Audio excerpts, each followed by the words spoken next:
DK Shivakumar CM ಆಗಬೇಕೆಂದು ಮತ್ತೊಬ್ಬ Swamiji DK Shivakumar ಬೆನ್ನಿಗೆ ನಿಂತಿದ್ದಾರೆ.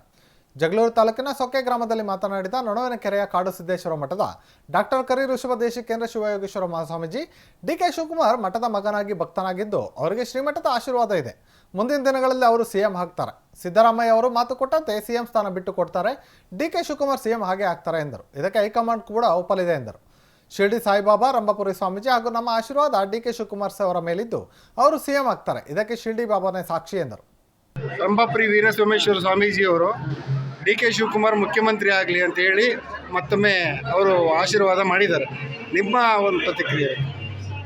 ನಮ್ಮ ಅಭಿಪ್ರಾಯದಿಂದ ಡಿಕೆ ಶಿವಕುಮಾರ್ ಅವರು ಶ್ರೀಮಠದ ಮಗನಾಗಿ ಭಕ್ತನಾಗಿ ನಿರಂತರ ಸೇವೆ ಮತ್ತು ಸ್ಮರಣೆಯಾಗಿ ಇರ್ತಕ್ಕಂಥವರಾಗಿದ್ದಾರೆ. ಶ್ರೀಮಠದ ಆಶೀರ್ವಾದ ಇದೆ. ಎಲ್ಲ ಭಕ್ತರು, ರೈತಾಪಿ ಜನ, ವರ್ತಕರು, ರಾಜಕೀಯ ಮುತ್ಸದ್ದಿಗಳು, ಬಡವರು ಎಲ್ಲರೂ ಕೂಡ ಅವರು ಆಗಲಿ ಅಂತಕ್ಕಂಥ ಸಂಕಲ್ಪದಲ್ಲಿ ಪಾಲ್ಗೊಂಡವರಾಗಿದ್ದಾರೆ.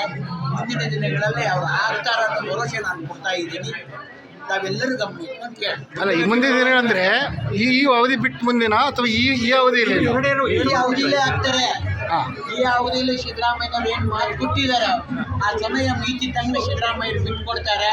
ಆ ಭರವಸೆ ನಮಗಿದೆ ಅಂತಕ್ಕಂಥ ಮಾತನ್ನು ನಾವು ಹೇಳ್ತಾ ಇದ್ದೀವಿ. ಆಗುತ್ತೆ, ಹೈಕಮಾಂಡ್ ಒಪ್ತಾರೆ.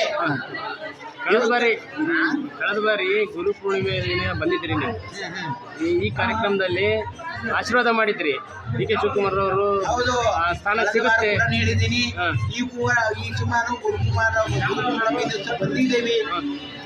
ಸತ್ಯ ಸಾಯಿಬಾಬಾ ಶಿರ್ಡಿ ಸಾಹೇಬರ ಆಶೀರ್ವಾದ, ನಮ್ಮ ಆಶೀರ್ವಾದ ಮತ್ತು ಬಾಳೆಹೊನ್ನೂರು ಜಗದ್ಗುರು ಆಶೀರ್ವಾದದಿಂದ ನಮ್ಮ ಮಠದ ಮಗನಾಗಿರ್ತಕ್ಕಂಥ ಡಿ ಕೆ ಶಿ ಅವರಿಗೆ ವಿಜಯಿತರಾಗ್ತಾರ, ಮುಖ್ಯವಾದಂಥ ಅಧಿಕಾರ ಪಡಿತಾರ ಅಂತಕ್ಕಂಥ ಮಾತನ್ನು ಹೇಳ್ತಾ ಇದ್ದೀವಿ. ಅದಕ್ಕೆ ನಿದರ್ಶನ ಸಾಕ್ಷಿ ಸತ್ಯ ಸಾಯಿಬಾಬಾ. ಈ ವರ್ಷ ಮಳೆ ಬೆಳೆ ಹೇಗಿದೆ? ಅನುಕೂಲ ಇದೆ, ಮಳೆ ಬೆಳೆ ಚೆನ್ನಾಗಿ ಆಗ್ತತಿ. ಆದರೂ ಕೂಡ ಆಗ್ತಕ್ಕಂಥ ಸಣ್ಣ ಪ್ರಾರಬ್ಧ ಕರ್ಮ ಆಗ್ತಕ್ಕಂಥದ್ದು ಲೋಕದೋಷ, ಅಪಮೃತ್ಯು ದೋಷ ಇವೆಲ್ಲ ಬಾಧಿಸ್ತಾ ಇದ್ರೆ ಅವರ ಕರ್ಮ ಬಾಧಕದಲ್ಲಿ ನಡೀತಕ್ಕಂಥ ಸಂದರ್ಭ. ಭಗವಂತನ ಪ್ರಾರ್ಥನೆ ಯಾರು ಮಾಡ್ತಾರೆ ಅವರೆಲ್ಲ ತೃಪ್ತಿಕರವಾಗಿರ್ತಾರೆ. ಗುರುಪೂರ್ಣಿಮೆಯಿಂದ ಅವರಿಗೆಲ್ಲರಿಗೂ ಆಶೀರ್ವಾದ ಕೊಟ್ಟು ನೆಮ್ಮದಿಯಾಗಿರಲಿ ಅಂತ ಶಾಂತಿಯನ್ನು ನಾವು ಸಂಕಲ್ಪ ಮಾಡ್ತೀವಿ.